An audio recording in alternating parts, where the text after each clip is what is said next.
Dahil Holy Week nga ngayon, syempre, wala munang trabaho. Pero bago nga kami magbakasyon sa aming mga trabaho, dumiretso muna ako dito sa pinagagawa naming Mencho Korean House sa may Plaridel branch. Pagpasok ko nga dito, naistuko na pala lahat ng buong pader at na-finish na din. Grabe, sobrang ganda. Mga magtatanong nga kung saan nga kami nagpagawa ng Istuko Cement Finish. Ito nga pala yung page nila, ang M.E Industrial Istuko Cement Finish. Grabe guys, sobrang ganda nilang gumawa. Pati yung kulay na gusto namin dalawa ni Bebo, achieve na achieve nga. Pinaka nagustuhan ko dito sa pinagpagawan namin, napakabilis nilang gumawa. Parang ilang araw pa lang to, patapos na agad yung resto. Perfecto, lalo na sa mga nagpapagawa ng restaurant o kaya bahay. Pero dahil wala nga gumagawa ngayon, umalis na rin naman kami dito sa resto. At after nga noon, naisipan na lang namin mag-lunch sa malapit nga o nakabukas na karinderya. Sabi ko nga kay Bebo, kahit saan na lang kami kumain na karinderya, basta maitawid lang ang gutom namin. Kanina kasi galing kami sa SM Pulilan. Sarado pala yung mga mall ngayon. Naghahanap kasi ng gupitan na bukas itong si Bebo, akala ko bukas nga yung pinaka-mall. Matapos nga kaming kumain, nag-aya naman ako sa kanila na bumunta nga sa bilihan ng mga suso.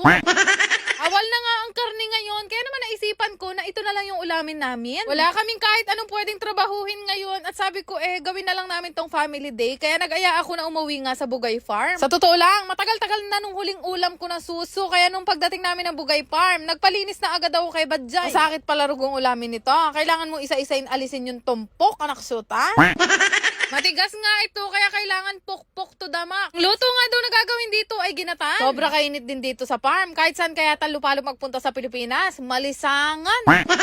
Kaya naman kinahapunan nga, nag-decide nga ako na punuin nga yung swimming pool dito sa amin. Sinilong ko na nga yung mga binilad na kumot nitong si Angeline Mapagmahal. Nakalaba lang niya yan. Antimano na tuyo daw. Napakalaking tulong talaga nitong malaki namin swimming pool na portable lang. Binili namin yan nung nakaraang taon, di ba naalala nyo yun? Ito namin yun pinalagay sa Bugay Farm dahil malakas nga yung danom dito. Diba naliligo nga ako, ito naman tatay ko na si Angelo Mapagmahal, nagpapakain nga ng manok. Kaya naman pala ayaw lumapit sa kanya ng mga manok, binugaw-rugo ni Penelope at saka siya yung kumain ng mga mais, anak syuta. Pag talaga nandito kami sa Bugay Farm guys, napakabagal ng oras. Wala kasing ibang titingnan kung hindi yung mga manok na 72 pieces.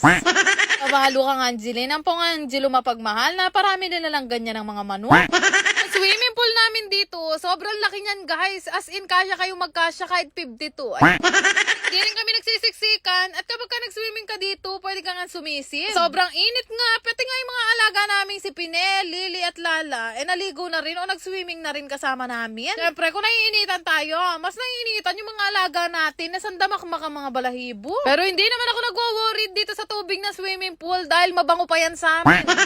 Hanggat maaari kasi ngayong tag-init, binabalak talaga namin na halos everyday paliguan nga yung mga alaga. Nung bandang takip silim na nga, nagsilabasan na nga yung mga alagang manok ng tatay ko. Sobrang ganda ng itsura ng farm guys, lalo na kapag kahapon. Sakto-sakto pa mo, inaya ko nga dito sa Bugay Farm yung lola ko dahil ngayon nga magluluto sila ng sopas at saka yung binili kong suso. Kahapon kasi birthday ni Lily, kaya sabi ko kay nanay, ngayon na lang namin i-celebrate. Bukod nga sa suso at sopas, nagpabili pa ako ng chokes to go para nga sa mga alaga namin. Cheat day, malala talaga nila ngayong araw dahil birthday nga ni Lily. Sobrang favorite nila ang chokes to go guys. Syempre, malagad lang silang kumain yan dahil hindi yan healthy sa mga aso. Nagsidatingan na nga yung mga bisita ni Lily na galing pa talaga ng New Zealand.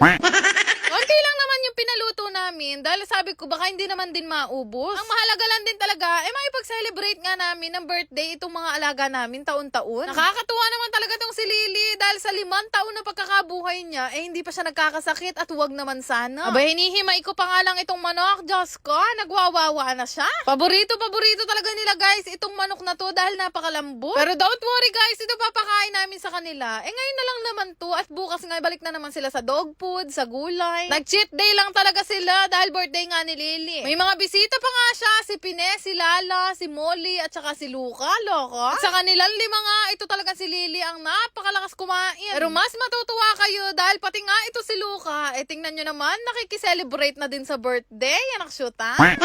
Kung matapos nga silang kumain, kami naman ang kumain nila Bebo ng mga tira nga nila. Tapos kinabukasan, Biyernes Santo, maaga nga ako nagising niyan dahil sa sobrang init. Hindi na bunga nga ng nanay ko ang gumigising sa akin ngayon, kundi init, anak syuta. Kaya pala ito si Bebo, pinagtatawa na yung nanay ko. Paano daw kasi yung maliit na pinya na binili namin wala nang natagan. Ginili niya rugo lahat ng mata, pati laman na ubos. Matapos na nga magluto si nanay ng talapia, nagdiretso na kami dito sa halapan ng kubo na pinagawa namin. Mahaba yan at hindi kami magsisiksikan kahit 34 kaming kumain, kasyo. Nung kabataan ko nga, tuwing Huwebes Santo at Biyernes Santo, ang timaning pamilya namin naghahanap na ng pwede namin pagswimmingan. Pero ngayon, nagpirmi na lang kami sa bahay at kami nga ay nagnilay-nilay. Kayo guys, kamusta naman ang Holy Week nyo at anong ginawa nyo ngayong araw? Naksyuta?